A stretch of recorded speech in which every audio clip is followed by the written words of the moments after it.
Andy, crazy times, right? I'm telling you stuff that you already know. Yeah, brother. First of all, Mike, it's good to be back with you. I've been watching. You're prolific, man. You might be someone who's out there as much as I am. I know what it takes to do the level of work you're doing. You have my respect, my admiration, and my appreciation for having me back here. But that is a Chinese curse, brother, sort of. May you live in interesting times. And these are crazy and interesting to say the least. But I'm glad to jump on board here with you and chat about it. Well, let me add to that. I can't even imagine how busy your schedule is right now in terms of following things, interviewing people yourself, and doing interviews. So the fact And that running a business, and running your it's business. hard. It's not easy. And I have a lot of personal clients, and I'm a dad, I'm a husband, I'm got some friends, like to do some things. Time management is really a difficult thing, brother. It is. But you prioritize. And when you've been doing something as long as I have for going on 36 years, you say to yourself, would you have cut off the tip of your pinky way back when to see times like we've seen?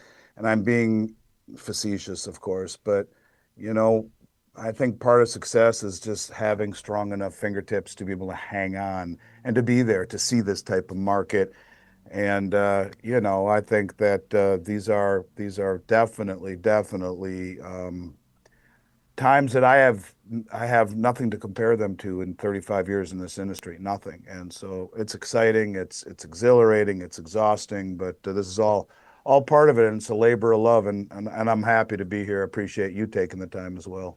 So let me start off with two things. And I started off our last conversation with this, but I want to touch on it briefly because our initial conversation back 4, 5, 6 months ago now, you were Mhm. the one that brought awareness to me based on one of your conversations with Francis Hunt on where Market Sniper on where this was all going. That was the Yep. first time that the light had been shed. So it was even longer than 6 months now, I think. But where this was heading. Now we sit here today. It's October. Today's the ninth. Today's the 21st, and I mean it's apparent to me this is the path that we're going. We're on it. There's no question. I think we are on the cusp of, or in the midst of, a new monetary system.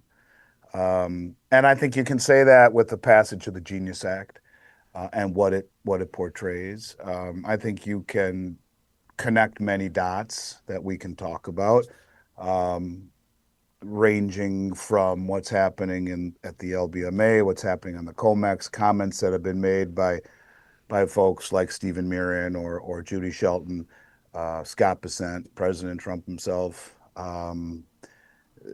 The U.S. government reclassifying silver critical mineral, massive um, importing of gold to the tune of being the largest importer in the world right now, and everything connecting the dots together. To me, this is much bigger than just a sequence or a series of random events. I think it is a new system. I think it is, some call it a reset, some call it a new monetary system. You can call it whatever you want, but I will tell you, beware of the guy that says, or gal that says this time it's different, but honest to God, in every way, it does feel different to me on many levels, and happy to dig in whichever way you'd like to go on that topic. So let's start off with our mutual friend Dave Collins' post this morning, and I'll just quote it. We should rename Silver Building 7. Yeah, What do you think of right. that? Well, I think there's a lot of there's some symbolism there for sure. You could also call it drive-by shooting, but yeah, it is. I mean, it's look, silver to me, in maybe a broader context, if you talk about what was inside of Building 7, a building that fell, as if it was an organized demolition and supposedly had nothing that hit it other than fire. Fire wouldn't cause a building to fall that way. And I don't care. This is not about conspiracy theory. I mean, do a little due diligence and watch it, and you have a hard time, at least I do, have a hard time believing that it was as a byproduct of the Twin Tower disaster. It was something completely different. However, with all of that being said, I think that's kind of what he's hedging at. And if you look at what silver represents to the system, people focus too much just on the fact that you have all of these very large institutions, 8 Western banks who have suppressed silver for a long time. That's not even disputable. 8 Western banks have held the largest concentrated short position in the history of any commodity ever traded on COMEX. We're watching the bleed down of physical supply out of London literally create an existential threat to some of the largest banks in the world. And I think it's been exposed by countries, it being the suppression, whether it be to fund the military industrial complex for their desire to have high-tech weaponry, which needs copious amounts of silver, or whether it just be the fact that the U.S. just reclassified it a critical mineral and the realization, thank God, in this administration that it is indeed critical and you need it for so many things that really there is no substitute for its conductivity principles. Um, and not only that, its resurgence in the last several years as a monetary asset.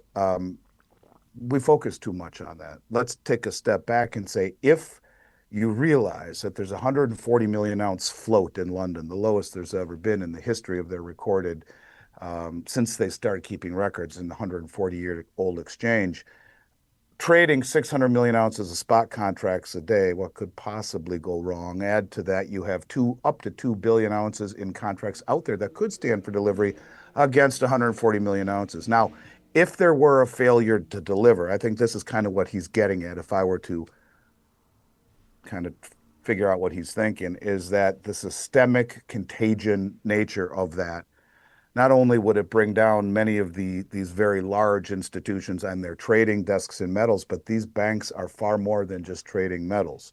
These banks have their fingers in every pie on the planet. And you're talking everything from interest rates to currencies to markets, across the board. The ramifications would bring you back to 2008, where they claimed that we were staring into the abyss. And if we didn't bail out AIG in the system, well, God knows what would have happened. That is kind of what it seems like to me, because it has been exposed. And the fact that the countries that have exposed this manipulation, this suppression in commodities, in real commodities, and silver really being a linchpin of it because of the massive amount of rehypothecation and a system that is built upon paper promises works until the paper promises are no longer desired. That's why we've seen almost 20 days of straight backwardation, where, in other words, the market players say, no, no, no, no, no, I want my metal today. I don't want your promises into next month. I want it right now.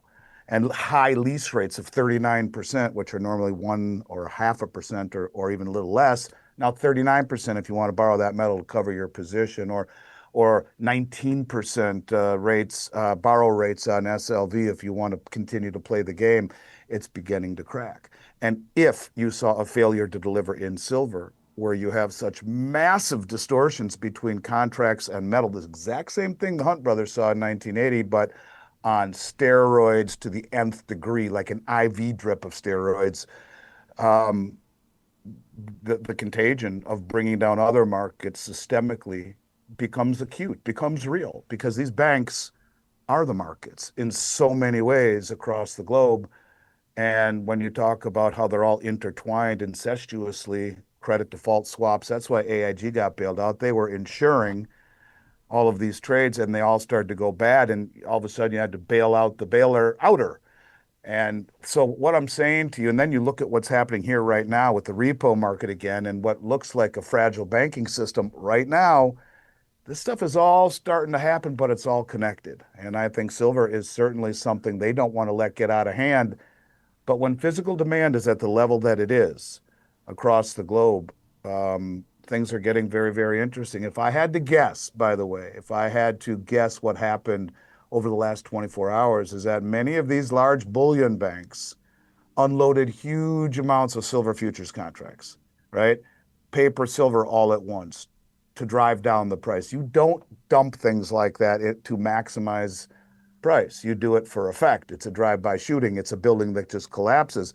On the surface, to me, it looks like they're trying to push the paper price lower. That's what everyone is supposed to think. But what's interesting is if you look under the surface, you see almost immediately some of those same players turned around and took physical delivery, locking in real metal below $50 an ounce on silver and 4,200 under yeah, under 4,200 on gold. In other words, it's as if the traders wanted to knock the paper price down first and then very quietly, when no one's looking or paying attention because they're too freaked out, grab the actual metal at a discount to cover a lot of these short positions that were getting margin called. And it was kind of like do this or set off that chain reaction. So um, normally you see this kind of stuff happening in London, but the problem with London is that their system has not been able to keep up. They're a T+1 settlement system. You're supposed to have your metal after 1 day of settling, and that bottleneck has gone as long as 8 weeks. So now the traders are turning to New York's COMEX vaults, and you can see it closely. If you look closely, you can see that in real time, because they publish a daily report and it's showing a kind of a slow motion squeeze or inventories. It's been filled up, but those inventories are steadily falling as metal leaves the vaults. Who's taking it? Where is it going? These are very interesting times. This is meant to shake you from the bull. But like he said, there's greater meaning here. And I think that's kind of what Dave's getting at. Who do you think took the silver out of the vault? Is it one party, one country, multiple? Well, I mean, that's the $1 million question. No one knows. What I would like to believe, whether it is true or not, is that it is the banks in the United States here covering their shorts, exposing the banks in Europe.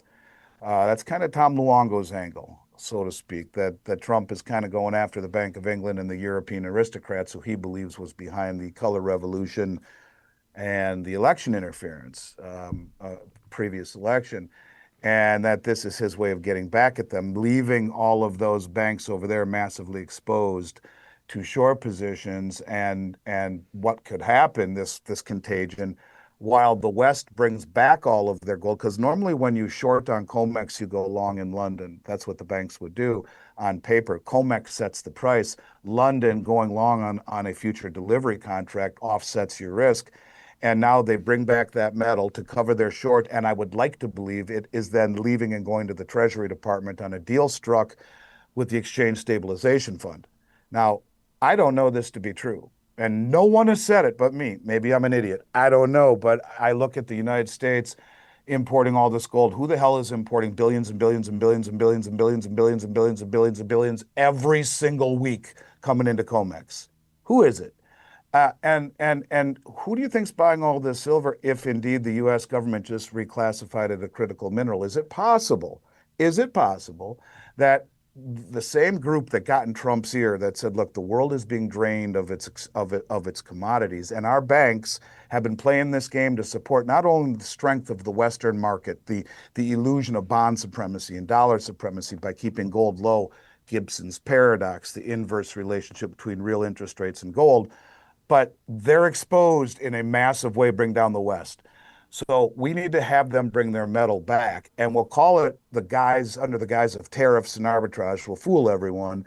They'll get their shorts covered by bringing back the London metal, and this back and forth between the two. Maybe London will think it will come back like it always does, and some may have just gone back, right?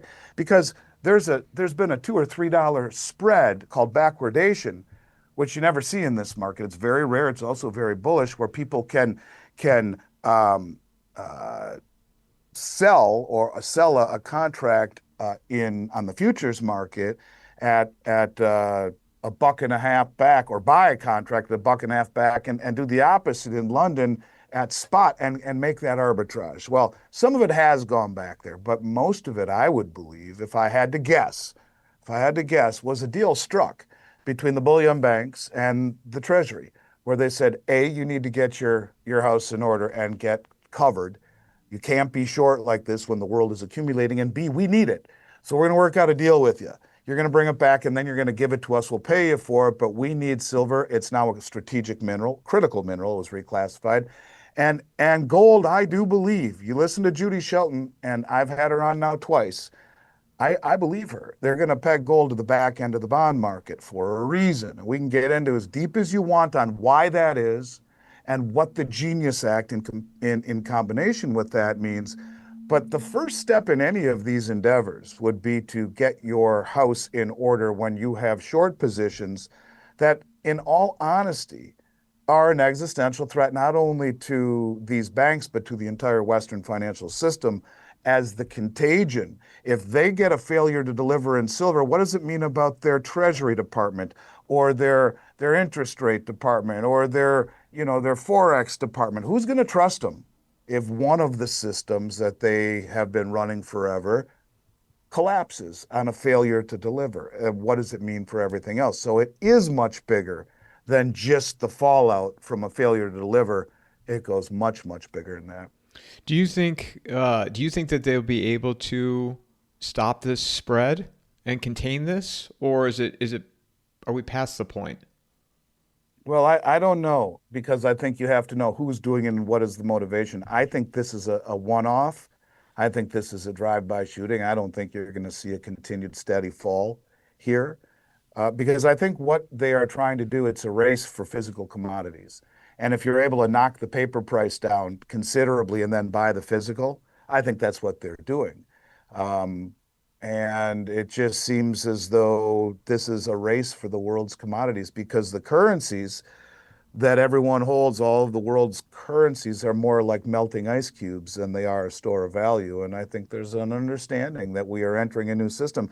The BRICS want to use gold as a settlement system to back a set of multipolar currencies that will trade over something like Enbridge, free from SWIFT interference, settle imbalances in gold. The digital yuan has just been made convertible into gold without converting into dollars immediately for central banks. And so you can trade over Enbridge and then settle imbalances in gold. The Shanghai Gold Exchange, in an effort to internationalize the yuan and set the rails for the BRICS, is opening a series of multi-jurisdictional vaults where delivery will be available. The first one was completed in Hong Kong. You can take delivery right now if you're Saudi Arabia and you sell your oil to China for digital yuan, you can exchange it just like that into gold in in Hong Kong. But guess what? Vault number two is under construction in Saudi Arabia, who was a full member of the Enbridge team. So they are integrated into the cross-border settlement system that uses uses everyone else's digital currency, not the dollar, not the SWIFT, and settles in gold. And all of these countries, you look at the countries in Southeast Asia, their acronym is ASEAN, ASEAN. They just integrated into this exact same system. They represent China's largest trading partner by far.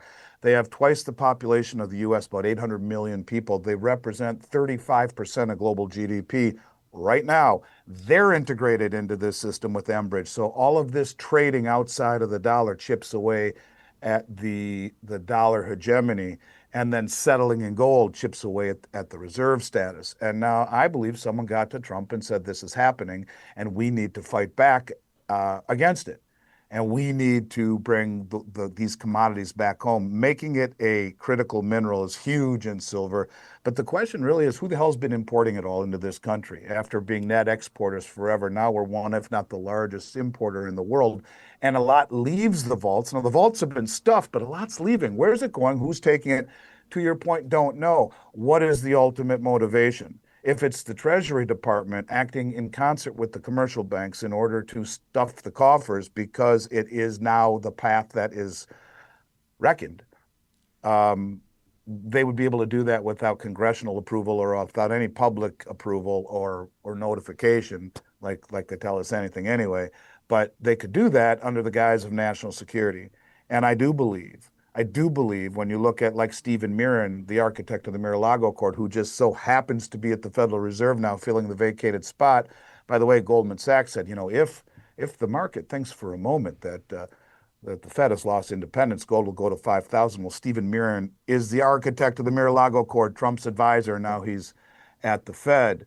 I do believe gold will be integrated into the monetary system in the BRICS by acting as a settlement vehicle for currency imbalances, trade imbalances. I believe it will be pegged to the US Treasury market, to the back end of it, for other reasons, which we can discuss in concert with the Genius Act to run the front end. You have the ability to bring back manufacturing. As crazy as that sounds, That's what their plan is, I believe, and it's called the debasement trade. And the whole idea is to debase the crap out of the dollar, to give up on the U.S. dollar reserve status, i.e., Triffin's dilemma, which has finally come home to roost, which says the world needs more dollars than we can provide just simply through trading with them. So they have to buy our currency to buy oil or to buy commodities or to do anything and sell theirs. Their currency goes down, ours goes up. And after years and years of doing this, their currencies become so much cheaper than ours. Manufacturing follows that. You hollow out your manufacturing to make things cheaper around the globe. And being the reserve currency has kept our goods cheap that we buy at Walmart, our asset prices high, and our interest rates low because they would take the proceeds, the excess, and put it in U.S. treasuries. Well, that game's over, right? The weaponization of the treasury market, the poor performance of it, the inflation. Who wants our treasuries anymore? No one trusts us. And this is, I think, exactly the path that they are going down. And I will show you, if you want, what I think the path is, how they plan on abandoning the reserve status. As Vice President Vance has come out and said, on White House letterhead, Triffin's dilemma makes being the world reserve currency in the United States, it's a bad deal for us now. It's great for the consumer. It's horrible for the producer. We don't produce anything anymore. AI is going to take 50% of entry-level jobs within a few years, if not sooner. 60% of the country has no college education. What the hell are our kids and grandkids going to do if we don't bring back manufacturing? Aside from the fact that it is a liability, a big one, when you rely upon your foes for pharmaceuticals and military components and et cetera. There's nobility in what President Trump is trying to do, but I think I see things a little bit differently than a lot of people, and I believe gold will go higher than anyone thinks possible as a result of what they're planning to do. Happy to take this any way you'd like. Well, yeah. So start with, because I agree with you. The gold. I have no idea what the ceiling would be on it. I mean, you would have better insight than myself. But the governments want it to go up, so it's all the more reason that it can't go down. Now, I'm assuming it's not going to be a straight line because nothing ever is. But they need this to. They need gold to skyrocket. No. Well, what does it mean when gold skyrockets? 10,000 more. Well, that could be a number. Mike Maloney says 10,000. James Rickards says 24,000. But what it really means is the question. So let's talk about the numbers first and then what it really means. Maloney takes M1, I think, and divides it into the gold we supposedly have, which hasn't been audited since 53 completely, and gets a number of about 10,000, just under 10,000. But he says they'd round it up to 10. Rickards has a different metric and comes to 24,000. Now, using those numbers, every $4,000 increase in the price of gold would give the Treasury General Account a $1 trillion free and clear check. And the way that it would work would be that the Treasury would issue gold certificates to the Federal Reserve, who would hold the gold. That gold belongs to the American people. They don't have claim on it. They have claim on the fiat value of it, they being the Federal Reserve. The Federal Reserve would then just push a button and print, in the case of Maloney, $2.5 trillion, in the case of Rickards, $4 trillion. And they would print that money and give it to the Federal Reserve. Or $6 trillion if it's Rickards, 24 divided by 4 is 6. They would give them $6 trillion. That would massively devalue the dollar. When Roosevelt revalued gold, paid everyone $20.67, it was $20 gold coins, gave them 67 cents, was a lot in 1933, with a dozen eggs being a nickel. But then he devalued the dollar by 40% and made the gold $35 an ounce. The act of revaluing gold, whether you just market to market, which wouldn't have the same profound effects, but if you choose a number that not only would benefit every central bank on the planet, but what it would do first and foremost is massively devalue the dollar. Now, what does Triffin's dilemma say? When you are the reserve currency, you will always run a trade imbalance because countries need more dollars than you can provide through trade alone, which means they sell their currencies, weakening, to buy our currencies, strengthening. You can't sell your product to the world as the strongest currency in the world, or it becomes too expensive, is in essence what it says. And therefore, you send your manufacturing to those places to make it much cheaper. So the goods that we buy with printed dollars are cheap. It's a good deal for a long time until you get to a point when no one wants to finance your debt any longer. And we're 200 trillion in debt. Medicare, Medicaid, Social Security, government military pensions on top of the 37 trillion. So we have a problem and things need to be addressed. So if you want to have manufacturing, the first thing you need to do is to have a massively devalued dollar, give up on the reserve status. And when Trump comes out and says, having a strong dollar is great, but you don't do much tourism and you sure don't sell much stuff to the world. Then he comes out and says on Easter Sunday, he who has the gold makes the rules. Well, all this gold's been coming back to the United States. No one's asking who the hell's taking it. Billions and billions and billions and billions every month into COMEX. No one's asking who's buying all of this gold.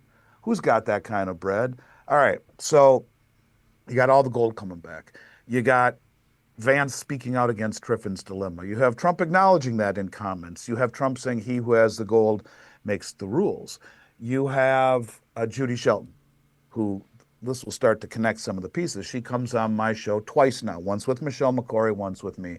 Both times she said, Andy, when I was on the transition team, and for those of you by now who don't know who she is, she was his nominee for the Federal Reserve, his first administration. And although it wasn't confirmed due to partisan politics, she's one of the smartest human beings I've ever had the good pleasure of speaking to. And she said, look, in no uncertain terms, he told me July 4th, 2026, which is a huge day for him. It's the 250th anniversary of the United States. He plans on relinking gold to the back end of the Treasury market to bring credibility back to the Treasury market. Now, okay, why would he do that? We'll get to that in a moment. But she says it will start with a 50-year Treasury with a very, very, very small interest rate, maybe 1% or less, but redeemable in gold at the end. And she said at the end, you can either take the interest or the gold. She also in her book says 5, 10, 15, 20, 30. None of them have interest. Maybe the 30 has a 0.5%. The others have no interest. The redeemability in gold is the interest rate. And that shows that the more stupid you are with monetary and fiscal policy, the higher the price of gold goes. It acts as the barometer. It is the interest rate. Okay, let's just keep that there for a second. I'll connect all the dots in one moment. So then you take a look at the passage of the Genius Act. All right, the Genius Act. Who is the head of USA Tether? Well, that's a guy named Bo Hines. Who's Bo Hines? Bo was Trump's crypto czar until August, right? And now he's just the CEO of USAT. USAT is the stable coin that will back all dollar transmission in the future, as soon as it gets integrated, which was part of the Genius Act.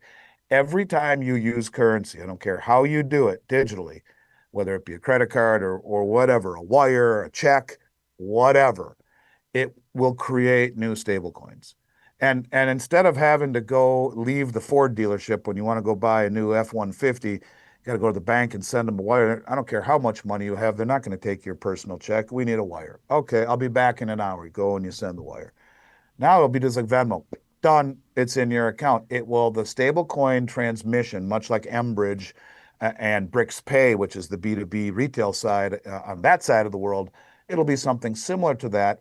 But every single time you transact money, whether you're buying a pack of chewing gum or a new F-150 or a suit of clothes at Nordstrom's or whatever you're buying or paying your kids' tuition, I don't care how you do it, it will create stable coins that will make transmission instant. It will also, by law, has to be backed by what?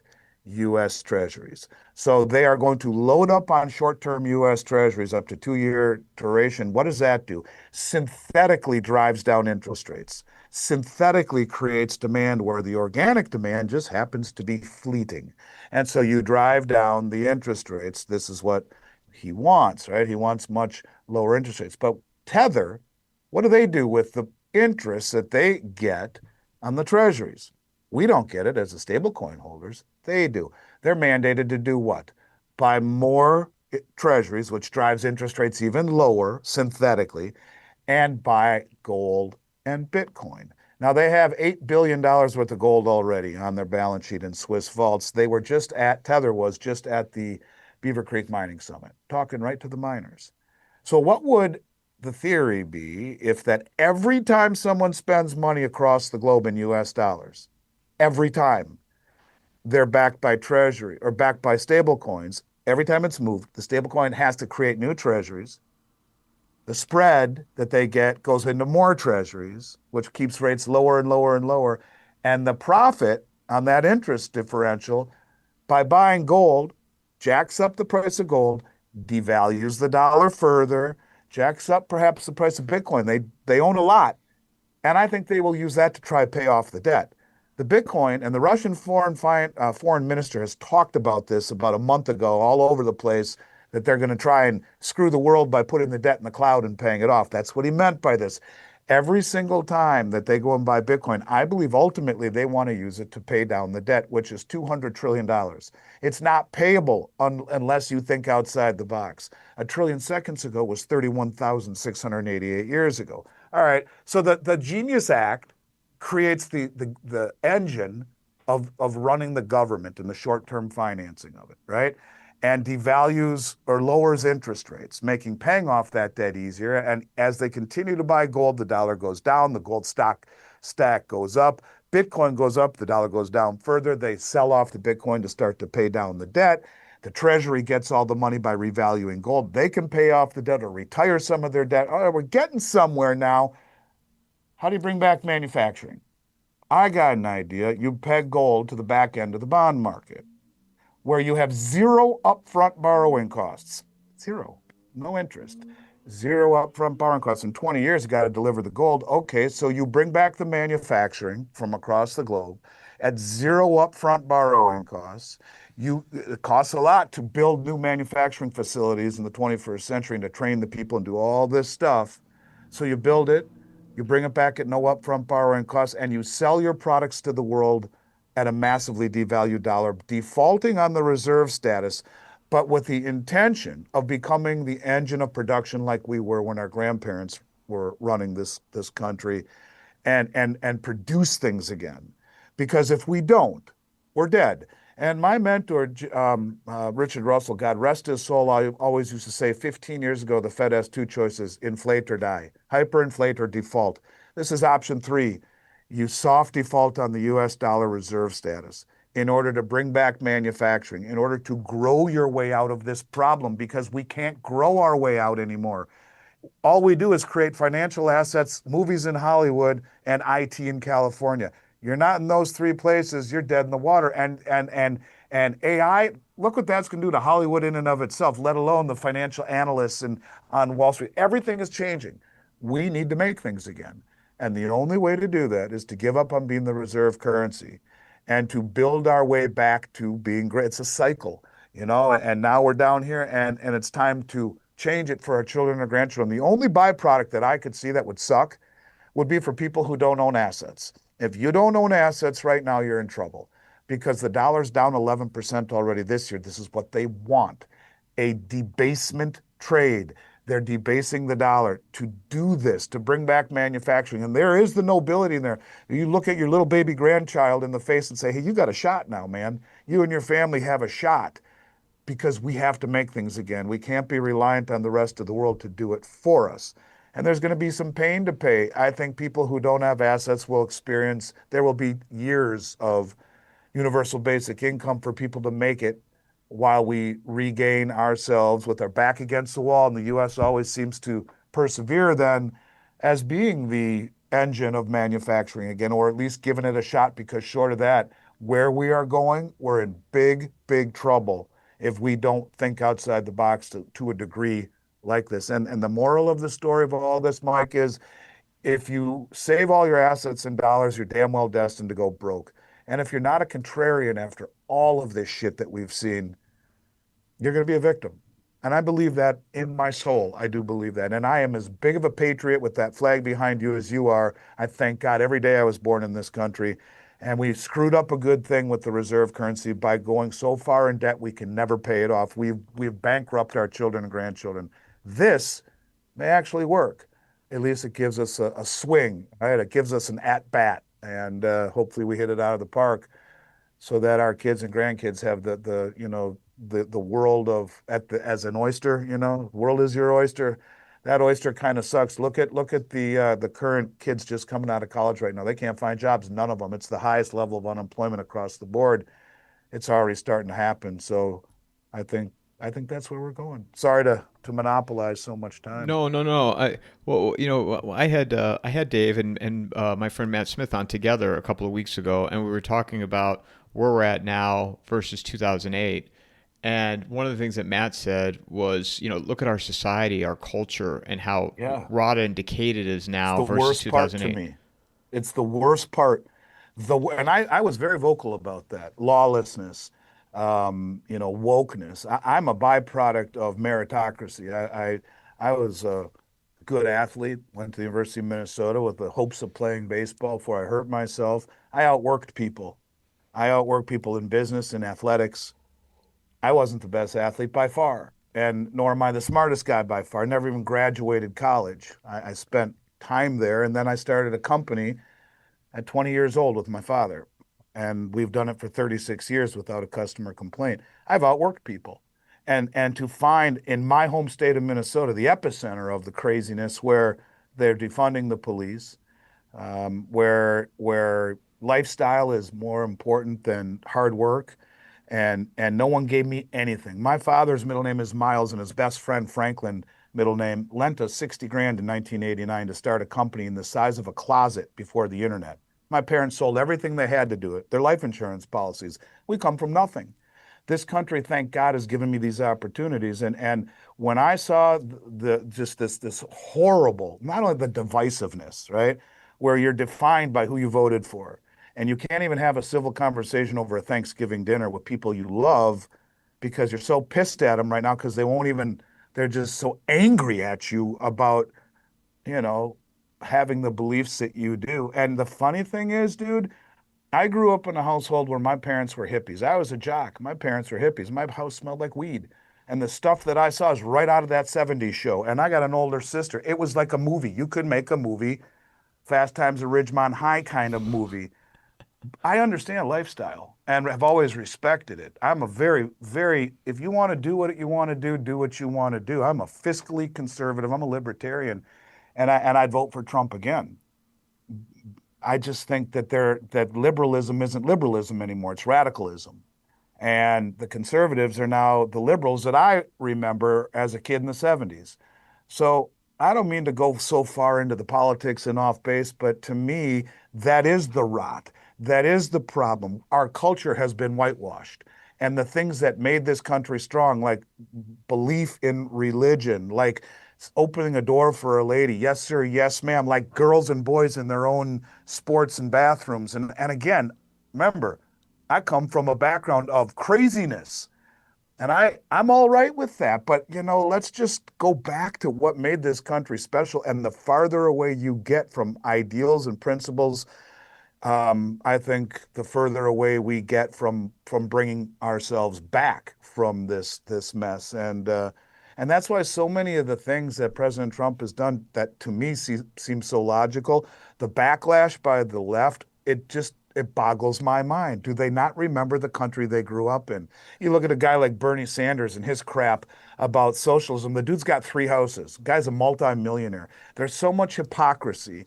There's so much just absurdity and pushback from what capitalism offers. What capitalism offers, it means that's the most efficient, hardest working, best value wins. And that's what I've lived by, right? Work your ass off, try your best, be honest, keep your nose clean. And guess what? If you do that, dreams can come true. I'm proof of that. But I look at the world my kids are growing up in. My son, I hired a year and a half ago because he came out of college, went to the Ross School of Business, one of the best business schools in America. I had to kind of reprogram him. He became so liberal. And I said to him, I need you to go find your own way. You're not coming to work for the family business. You can't be daddy's boy. You go spread your wings, dude. And he went out to New York City and became a CPA at Price Waterhouse. They started him off in Manhattan at $75,000 a year, starving nearly if I didn't help him pay, living in an apartment with 3 other guys that cost $8,000 a month. And it was a dungeon. It was awful. Not even a doorman. But that's besides the point. But the thing of it is this, his job was to analyze real estate investment balance sheets, right? He spent all day looking at a spreadsheet, analyzing it. How fast could AI do that? Oh, done. What do they need to pay him 75 grand for in benefits and deal with employee issues when AI can say, you know what, we don't need any of you anymore? And that's going to happen. And so we have to bring back manufacturing, and we have to bring back what it means to have to be proud about working and a good day's work and a hard day's work and providing a service.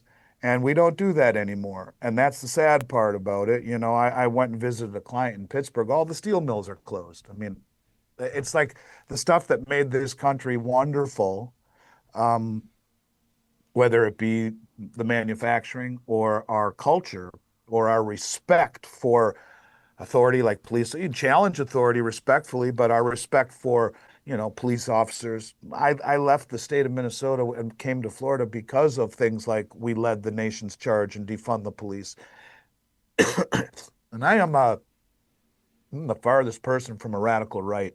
I'm just a dude that worked really hard, comes from nothing, and understands what it means to have respect for your fellow man, for your elders, for the police, and to work hard to do the right thing. And all of that seemed to just go by the wayside over the last several years. And I thank God every day Trump is here. But the divisiveness that we see as a result of it is the scary part to what your friend was saying. The rot is seeping out, right? And it's you can't even have a normal conversation like this with someone because if you never listen to other viewpoints, you never grow. And the mark of someone who's intelligent to me is someone can say, yeah, you know what? I get it. I get it. Maybe I should rethink my position just a little bit. We don't even get to do that anymore because people are so pissed off at one another about their viewpoints. And so people like you who are out there with the flag behind you, showing the fact that, we do still live in the greatest country on the planet. And if we're not careful, that will slip away from us. But let's remember what made this country great. Let's remember what, the ideals that we learned when you and I were growing up, what our parents taught us and our grandparents taught us. And I'll tell you this, when I started in this industry, the people I talked to first were the World War II era people. The older people, God bless them, and they're very much gone. There are very few left, but their word was their bond. They said what they said. You said yes, sir, no, ma'am. Um, it was a different time, and that's when this country arguably was at its best as we were coming out of World War II into this great new world where it was all about manufacturing and hard work. And I don't know, I don't mean to keep going down this road, but I'll tell you, it is part of a bigger picture, and all of that is connected. And if you don't think so, not you, people out there, they're missing the boat. It isn't just about gold and silver and finance. It's a lot more. And it's about respect and culture and religion and all of these things that made this country great that we need to get back to. And I think in a weird sort of way, manufacturing is at the base of that pyramid. Well, I was in Chicago last month, and my first time ever being downtown before, and I was walking around. I was stayed right at Monroe and Michigan Avenue, and I had friends call me because I wasn't crazy about going there because of everything that's happening. Right. And my friend's like, "Isn't Chicago great? Isn't Chicago great?" I said, "Well, there's this great. I was on the Riverwalk running, Yep. and which was cool, but I'm walking around up and down Monroe Avenue, and I'm just like seeing bums smoking marijuana pipes leaning up against the building, seeing men dress up like women. Just, I mean, all this stuff is just normalized now. And I said, you can just see the decay and the rot. Maybe you, Andy, and I are different because we're paying attention to this stuff a lot more than people that work 8 to 5, and it's just been so normalized to people. I'm like, look at how far our society has fallen, and that's where I think 2008 when everything was starting to crash, and I was in retail banking here in Arizona. I saw people's homes go from 500,000 to 200,000 because I was doing their equity lines. So and their bank accounts go down to nothing because your bank accounts don't lie, right? But we still had some respect. We don't have that anymore. Well, that's a big problem. That's a massive problem. And you look at countries, and I'm not trying to make an analogy, but I mean, I don't know, you look at a country, I don't even know need to go down that way, but I would say that the countries that seem to be on the upswing are the countries that seem to have respect and honor built into their societies. Um, I don't know. Let's hope we can get back there. I hope we can. But, when you see the kind of like, and again, you look at the stalemate right now with the closing of the government, and the article I read was our food stamps going to be stopped, and there's like a 35% chance that people aren't going to get food stamps because of this closure. And it's a stalemate. The Democrats want to provide health care for people in this country illegally, in order to sign off on, the other side for food stamps. I mean, and I might be overgeneralizing, but here again, we all come from another place. Our ancestors, unless you're Native American, we come from Europe and other places, but we all came here legally. We all came here the right way. My wife emigrated here when she was 2 years old, and they spent time in Italy waiting for their visa papers to clear, and then came here and they assimilated. My father-in-law was a surgeon, ended up being a translator here instead. My mother-in-law was a nurse, ended up being a manicurist, gave up everything to come here with nothing and assimilated and learned the language and worked their ass off. And and that's the difference, and it's the lack of all of these things that I guy lives across the street from me in here in Florida. We had a party last year. He became a citizen. He moved here from Montreal, became a citizen, and it was like the biggest day in the world for him. And we had a big party. He was so happy. Long process, and then people come across the border through the Rio Grande, last administration, and now we can't get our government opened up again because half the country or the representatives feel that these people deserve health care. We're broke. We're broke. We're completely broke. We're creating $1 trillion in debt every 100 days. A trillion seconds ago was 31,688 years ago. Medicare, Medicaid, and government military pensions and Social Security are north of 150 trillion unfunded off balance sheet. And the interesting thing is, if you look at who all this money's owed to, it's owed to the American people. Of the 200 trillion, about 7 trillion belongs to foreign investors. That's it. Medicare, Medicaid, Social Security, government military pensions, that's all owed to us. And how about all the money that's been chasing yield over the last several years? Where is that yield? That's in money markets. What are money markets backed by? U.S. treasuries, or buying treasuries direct. So again, much of this debt is owed to the American people. Half the country's too stupid to even realize that. And it's like you're cutting off your nose to spite your face. You just want to go further in debt, and instead of having people come here and respect where they are and do it the right way, you learn respect by working to get something good. And anyone who, it's the old saying, you give someone fish, they starve. You teach them to fish, they thrive. It's like you can't just come here and be given citizenship or be given the benefits of a citizen when you're letting your own citizens whittle away. If we're not going to provide basic, necessities to folks who, I have my own feelings about food stamps. Some people really do need them. Others maybe take advantage. Who knows? Maybe they should get a job. Who knows? Maybe they can. I'm not trying to be insensitive, but what I am saying, they're American people. They deserve help before these people do who've come here illegally. And, you know, I probably get hate mail for this, but this is the upbringing I come from, where nothing good in my life has ever come from anything other than busting my ass.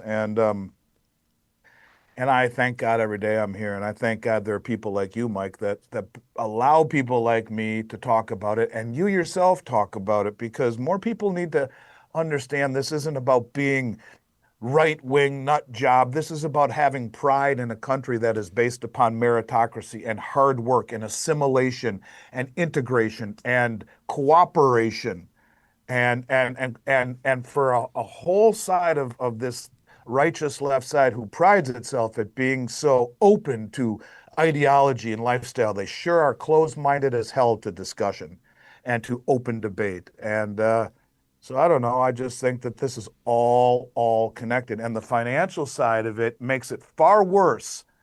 What's his name? Gerald Celente says, when people lose everything, they lose it. Well, what's going to happen when people wake up to no food stamps? or to a system that is broken, or no entitlement payments? What's going to happen? I don't know. We'll find out, perhaps. So yeah, I think it's all connected for sure. I want to ask you, you provide a perfect segue for me because I want to get into the banking situation in the regional banks. That is, you're seeing what's been happening over the last couple of days and get your thoughts on that. And before you start, to me, in my view, people aren't pissed enough from all this, all the fraud, all the stealing that's going on, that's went on for years and years, the grifts for years and years and years. And until people, it's amazing that they're still not angry. I had this conversation, sidetrack for a second, with somebody, a friend of mine in Ohio. They're building a new stadium for the Cleveland Browns, right? The team is awful. And they're getting $600 million of I think it's a $4 billion project, $600 million in taxpayer money. The city of Cleveland was ranked seventh most violent in the United States on U.S. News and World Report, and they're funding a new stadium. People aren't pissed enough, Andy. Sorry, I went off on tangent No, there. it's fair. It's fair. The only pushback I would say to that, aside from the fact that I'm a lifelong sports fan, is you wonder what would happen to those areas surrounding those inner cities. And again, this is just food for thought. Again, this is what discussion and debate is about. I'm not saying I disagree with you. I do agree with you. But what would it look like if you pulled the stadium out and you pulled all of that money and all of the people and all the parking and all of the restaurants and all of the patrons that come, several times per season? What would it look like then? Or you take out the Cleveland Indians, who have 75, 80 home games. I'm just saying the whole concept of when I was, So let me interrupt you basically, for a second. So they're moving the stadium out of downtown, and they're moving ah, and they're moving in and they're moving well, it there in, you go. they're moving it into the suburbs. Isn't that interesting? The whole concept of sports has gotten rotten. I've always been a baseball junkie, and in 1987, when the Twins won the World Series the year before, which was I was a senior in high school. I was and a baseball junkie, and was the greatest ever. And Kirby Puckett, they came from last to first, 86 to 87. Kirby Puckett, this little guy from the inner city in Chicago. Doesn't matter where you're born in this country, you outwork people. Like Kirby Puckett was born in South Side of Chicago, violent part of Chicago, where the gangs all knew him and left him alone because he was Kirby, the baseball player, and they respected him. I read his story, his biography. But in 1989, he signed the largest sports contract in history, then, at $3 million a year. Well, they're making 35, 40, $50 million a year now. This 70, again, 70. yes, this Otani's making goes to 70. the root of the nausea. Anyways, I don't mean to digress. Yeah, let's talk about the banks, because they are beginning back home here. You're beginning to see cracks in the banking system again, the regional banks in particular. Is that all connected to it as well then? Because is the plan, the way you see it, that to consolidate because there's too many financial institutions, to get rid of these regional community? And would you put credit unions in that category as well? Yeah, I mean, I think that ultimately during the previous administration, I would have said that was 100% the plan, because you had Lael Brainerd, who was at the Treasury and then at the Boston Fed, and actually worked with MIT in designing the CBDC that Biden fast tracked by executive order that they made. I don't know what they did with it. And so, she was a modern monetary theorist. The whole idea would be to cull the banks and to bring it all into a central bank digital currency, with a handful of large commercial banks doing the things like mortgages and loans and stuff. But yeah, I think ultimately when you have 5,000 banks, it's a problem. Right now, whether that's true or not, I think sometimes if it walks like a duck and talks like a duck, it probably is a duck. But in this case, yeah, you're beginning to see the regional banks in particular are struggling again, and it's largely due to, like, downtown Cleveland, commercial real estate. And the loans are going bad, and liquidity is literally drying up. And so, but it's also happening with regular real estate. You're beginning to see problems with that too. But what's the scary part about it is that all of this money that is going into the repo market, I guess you could think of as kind of like a pawn shop, where I'll give you this phone, you give me $500, and I'll buy it back from you tomorrow. I just need it to pay some stuff right now. I'm short on cash. Okay, fine. Normally, what they use, and the Federal Reserve is the other end of that, right? So you would give the Federal Reserve an asset. Normally, those assets are U.S. Treasuries for one day or two or three, whatever. This is an overnight repo, but some are longer than that. And I agree to buy it back at a slightly higher rate because I need to make payroll and I don't have enough money in my account until I get the money tomorrow or the next day, kind of thing. Okay, fine. So normally they would use treasuries. Right now they're using the mortgage-backed securities in the repo market just to stay afloat. That's a very bad sign. That means like you've pawned off everything. Now you stole your wife's wedding ring when she wasn't looking, and you're going to borrow it, give it to them, and get it back tomorrow before anyone notices. Aside from that, the Fed has quietly injected just last week 8.35 billion, I think is uh, 8.38 billion, and opened a $491 billion emergency facility. And you don't do stuff like this with a $500 billion unless you know something behind the curtain ain't working so well. So yeah, this is we're not out of, and let's not forget little old Lindsay, Oklahoma, the Bank of Lindsay, Oklahoma. Do you remember that one? Most people don't, and that's by design. Right? So when I say Signature and Silicon, yeah, people remember it. And what happened to them? They got bailed out. And what happened when they got bailed out? The representative from Oklahoma gets in front of Janet Yellen and says, Madam Secretary, I don't get it. You just bailed out these banks, but the Dodd-Frank Act says that you can't do that anymore. That's illegal. What am I missing? Yes, Senator, you're right. It was a uber majority vote, she says, by myself, the president, President Biden, um, the FOMC, which is the Federal Reserve, and the FDIC. We decided that if these banks failed with the Oprah Winfrey money and the tech money and all this big money, of which most of it was uninsured because the FDIC or the Dodd-Frank Act says anything over the FDIC limit, you are an unsecured general creditor. It's gone and it goes to bail in the bank. Whatever's left over bails in the inequities of the bank instead of the taxpayer bailing out the bank. And he says, you just bailed out the bank. Well, we determined it will, and an uber majority voted that it could have brought the whole system down. But the FDIC will cover this, not at the taxpayer's expense. Right. We should all believe that, right? So fast forward to the end of last year. Don't tell anybody. Don't tell anybody. But if you Google Lindsay, First National Bank of Lindsay, Oklahoma, failure, you dig for it. It doesn't just pop up. And there was a Fox news station regional that covered it. It's on the FDIC website. They didn't want to tell us, but the bank was bailed in. Now, it should have all been bailed in, but they only bailed in half. Let me explain. They had $7 million. That's it, of uninsured deposits, meaning if you have $1 million in that bank, 250,000 is insured. 750,000 is not insured. So that should be gone and used to be bailed into the bank.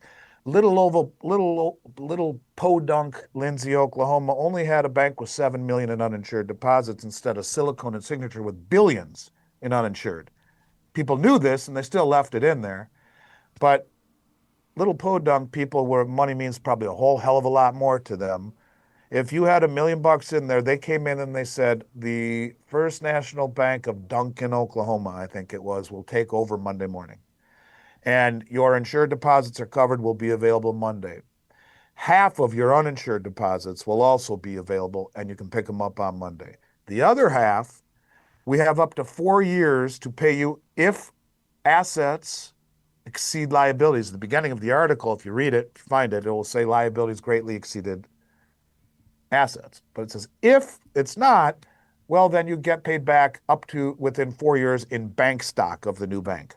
So let's just play this out. You have $1 million. You're going to buy a new house. You put $1 million in there and you have a construction loan and you're ready to rock. Bang, it fails. Well, you get your 250 back. That leaves 750. You get half of that, 375 plus your 250 is 6 and a quarter. That other 375, you kiss it goodbye. You ain't ever going to see it again. And that was bailed in. Now, why the hell doesn't everybody know that? Why? Why?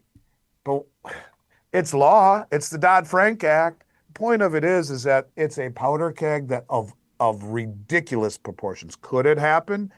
Yeah, it sure could because the Fed just injected a $500 billion into the market through an emergency discount window, let, put it there, along with bailing out almost 5 billion in essence, giving 5 billion to provide this liquidity because the whole system is rotting.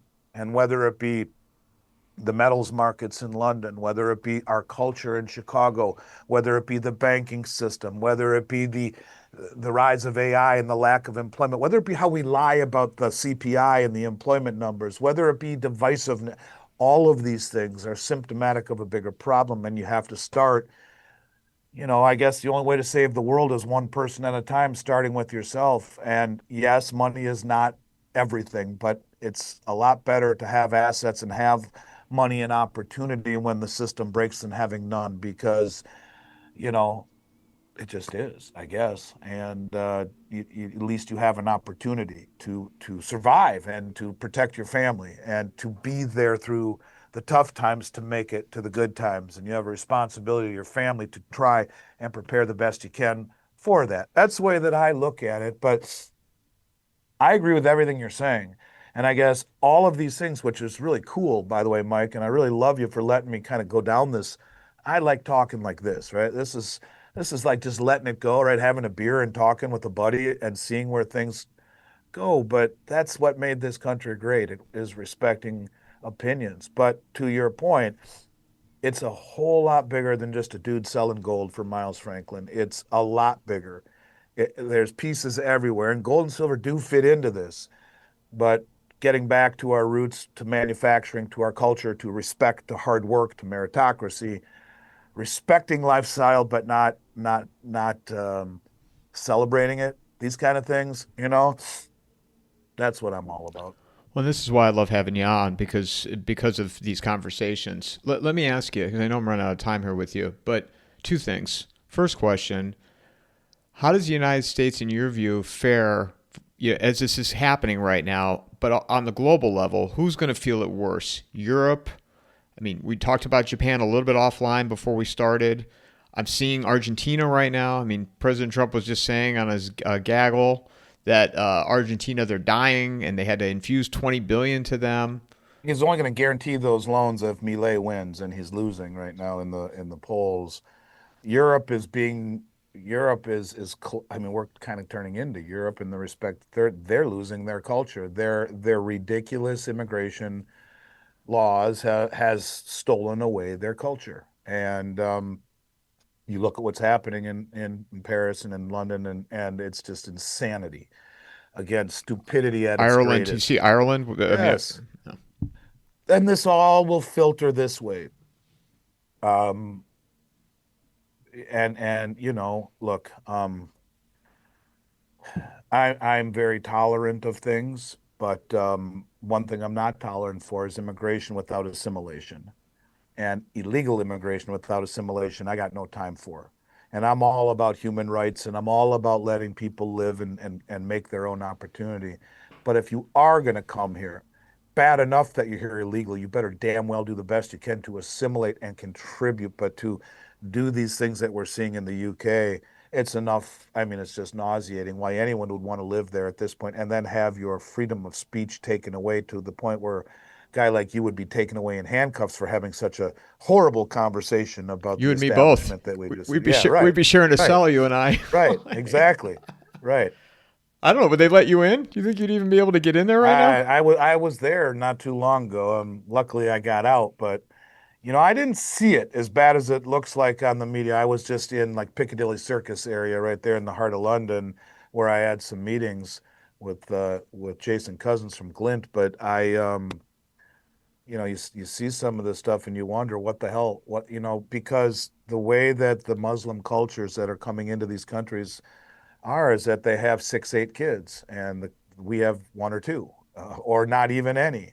The younger kids are having such a hard time having kids that it's a population thing, and I know this firsthand from living in Minneapolis where, and again, I am not, I have friends that are Muslim, right? And I don't have a problem with it. I'm just simply saying the lack of assimilation in Minnesota, where they have the largest Somali Muslim population in the world outside of Mogadishu, and there is a lack of assimilation. But even if you take that, a lot of them are great, right? Really great.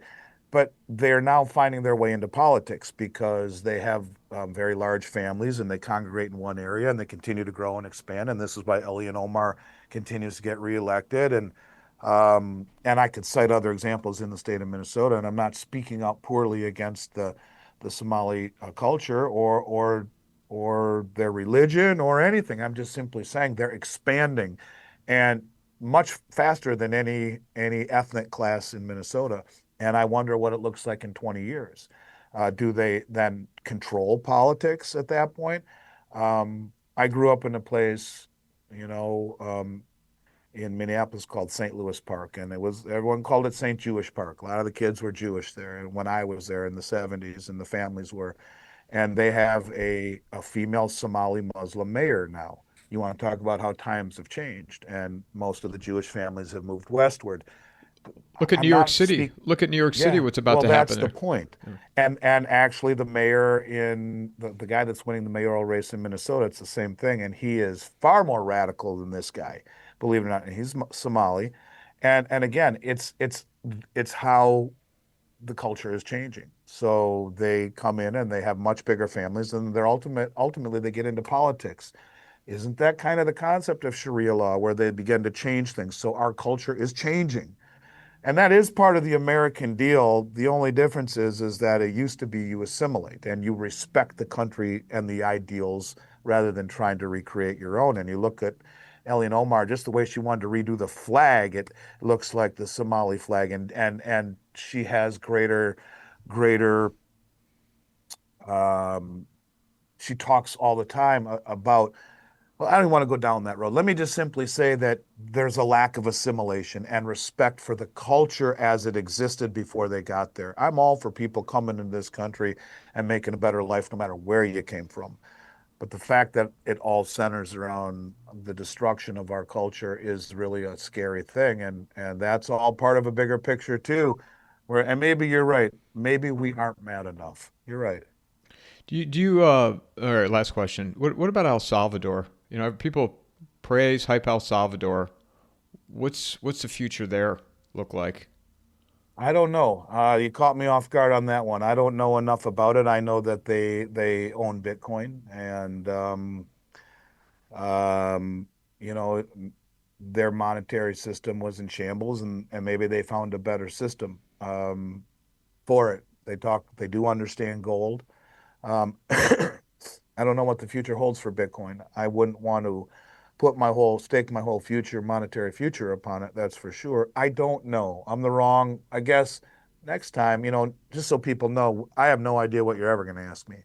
And so that one I'm not as up on as perhaps I should be, but maybe next time we talk, I'll have spent a little time studying it. Andy, I didn't know I was going to ask you that. It just kind of popped into my head right now. Right on. Well, So, that's but that's the part of having a conversation, right? And I'd rather come on a show and have a conversation than do something by a script. where can people find you? People can find us at Miles Franklin Media, our YouTube channel, and I know we'll get Michelle McCory to come on your show, or you come on hers. They can find our website, milesfranklin.com. They can get our price list, which we update 2 or 3 times a week. We don't put it online. We publish prices up to a very small amount on the website. We won't be beat. Most often, our prices will be as good or better, both buy and sell, than anyone in the country. Ask us for a price list at info@milesfranklin.com. Please let us know you heard about us on this show, just so we can keep track of it. Info@milesfranklin.com. That's MILES, Franklin like Ben. If you find a better price, let us know. Chances are we'll meet it or beat it. Usually we can. We've never had a customer complaint in going on 36 years and almost 14 billion in sales. And we try and do things old school. This whole conversation to me was old school, was about respect and hard work. And that's kind of our culture at Miles Franklin. So that's the best way to find us. Any questions you heard on this show or for me directly, info@milesfranklin.com. Ask the questions or just ask for the price list. Precious metals IRAs, whatever you want to talk about, we're happy to help you. We have 14 brokers, most of which I've known since childhood.